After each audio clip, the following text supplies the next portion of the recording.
Alors, si on regarde ces statistiques, le maximum de la population de la Chapelle-Bertrand, ça a été en 1891 où on était 707 habitants. Il y a eu, si vous le constatez, un grand déclin jusqu'à la Première Guerre mondiale qui se situe ici. Première Guerre mondiale qui n'a pas été marquée parce qu'il y a eu un certain nombre de Bertrandais qui sont morts à cette guerre, et puis on sait bien qu'une guerre c'est aussi une baisse de la natalité, mais ça ne se manifeste pas fortement sur le plan de la démographie à la Chapelle-Bertrand. La Seconde Guerre mondiale non plus, stabilité entre avant la guerre, après la guerre. Mais ce qui suit, regardez ici, cette grande période, que l'on appelle les 30 Glorieuses, et qui sont une période où il y a eu, sur le plan économique, une prospérité. Et bien cette prospérité, pour la Chapelle-Bertrand, ça s'est traduit par un exode rural très important. Les Bertrandais, eh bien, ils ont quitté notre commune pour aller au plus près à Parthenay, où se développait l'industrie. C'était la grande époque d'Hérault, c'est de la briqueterie Hérault, pour ceux qui ne savaient pas, de Panzani, qui a employé beaucoup de femmes, des ateliers de la chaînette, etc. Et puis, cela montre qu'en 1975, la fin des 30 Glorieuses, eh bien, c'est le moment où la Chapelle-Bertrand a eu le moins d'habitants, 350. Après, eh bien, il y a eu un renouveau vers les campagnes.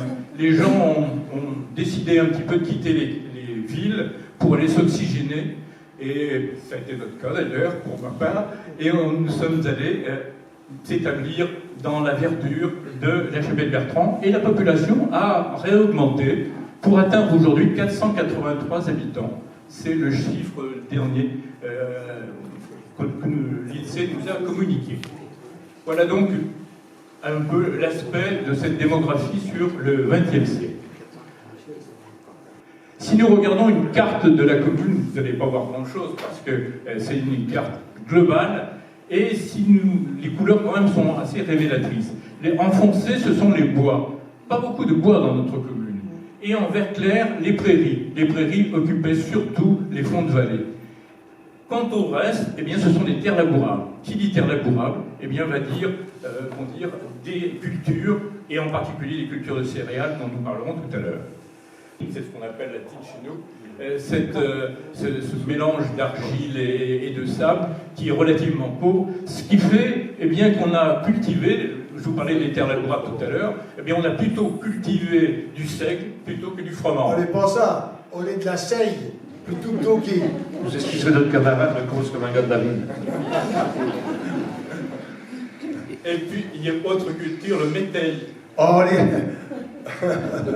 c'est un mélange. Oui, on est un mélange, on est du... Plié. Non, on n'est pas du...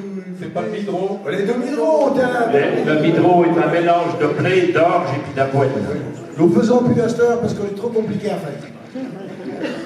L'avoine, mais ça nous traduit le fait que les attelages étaient surtout tirés par des chevaux, et il fallait le picotin pour ces braves bêtes.